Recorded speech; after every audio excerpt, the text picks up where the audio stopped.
As you can see, there's a bit of a change of scenery here. I'm in the ChessBase offices in Hamburg, and I've been recording a new DVD, or digital download as some of you would prefer me to say, over the past week. And yeah, I've been living in the studios here basically.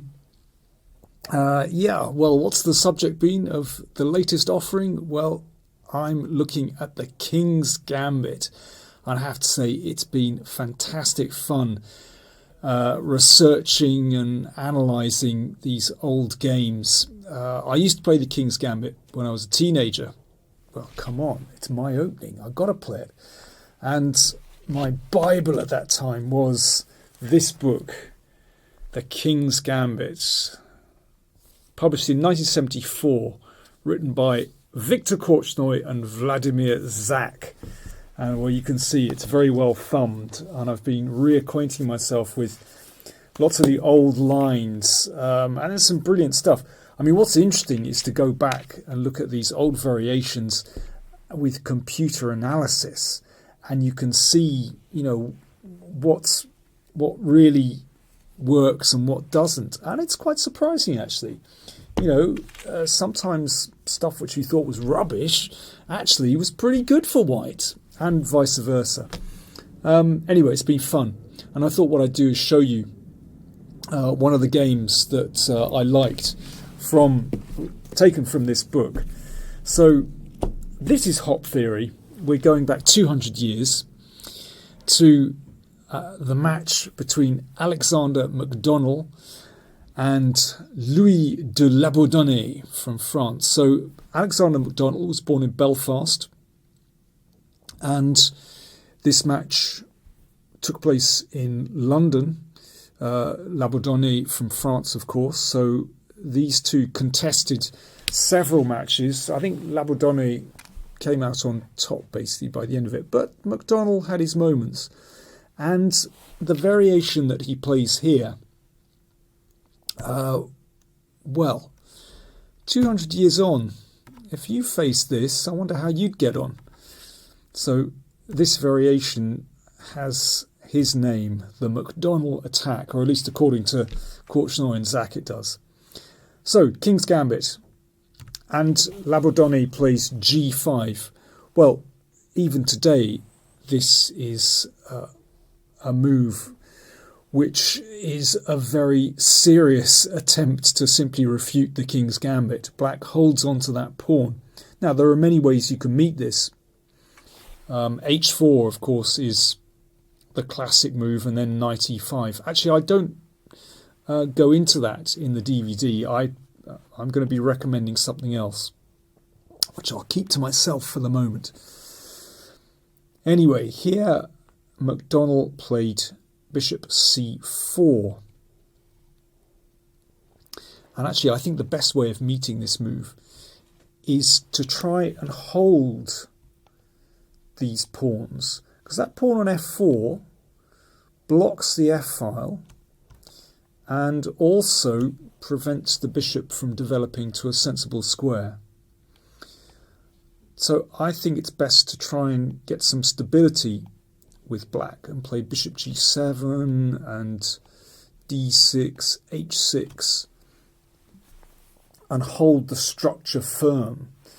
And I think against that, actually, white struggles.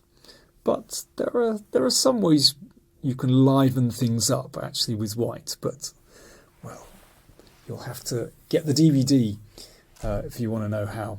Anyway, in this position, after bishop c4, Labourdonnais bravely pushed on. He played pawn to g4.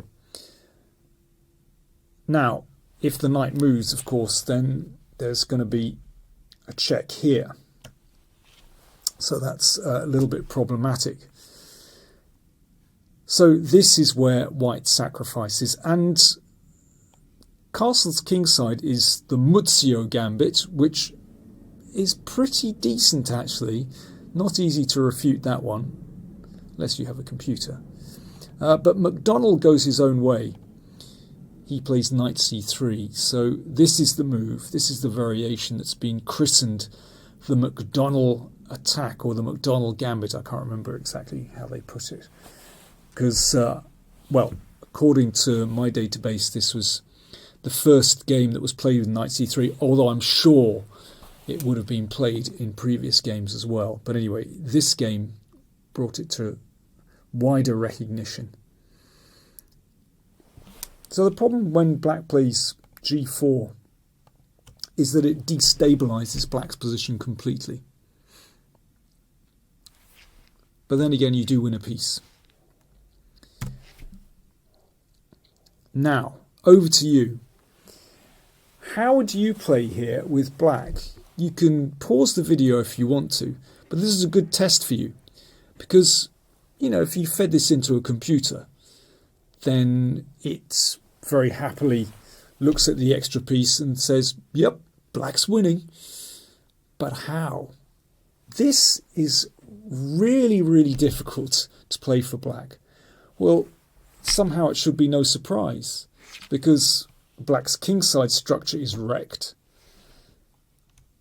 White already has 3 pieces developed. The king is ready to castle. d4 and bishop out is coming. Well, this is very difficult to defend. So, yeah, what would you do here, basically? Well, Labordone plays the bishop out to h6, which looks very logical, because he wants to keep the f-file closed. In fact, it's not a good move. d4.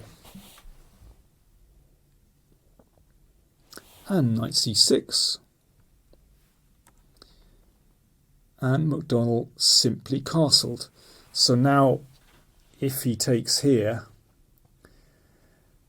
and manages to break through, then there simply could be too much firepower directed to f7. Labordone took on d4. And now, what would you do with white? This is the question. And this is classic King's Gambit territory. Well, he took on f7. This is the weak point in so many different games in the King's Gambit. That was taken, and now queen h5 check. And now Labordone played king g7. Okay, let's just have a quick look at king e7. So we take on f4. Now, at this moment, white is 2 pieces down, but black's development is so poor that actually it's impossible to defend this position satisfactorily. For example, knight f6. We'll check. That gets taken. And now just bishop takes. There are so many threats here. There's bishop g5. There's, well, potentially just taking the knight, perhaps with the pawn. And then rook number 2 comes into the game. There's checking on f7 with rook or queen. There's maybe queen e5 check as well. I mean, this is a horrific position. Let's go back. So bishop f4. Now, instead of knight f6, it's possible to exchange bishops. And then queen e8. Let's give a check. Queen d5. And this is nice. White just recovers the piece. But that is absolutely hopeless for black. Still a piece up. But the rook threatened in the corner, and, well, okay, just for fun, if the knight moves, queen f6 is mate. So let's go back. So king e7 loses. King g7 was played. And bishop f4.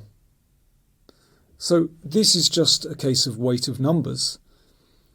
White has far more pieces playing in the attack than black has defending. And these pieces are merely bystanders. Oh, this is nice. If d6, white to play, and boom, and mate on f7. So after bishop f4, black took, white took, and queen g5. Check. Very simple play from Macdonald, just bringing the second rook over and hammering down on the knight here. And the finish is very sweet. I mean, basically white is winning this. It's hardly a surprise.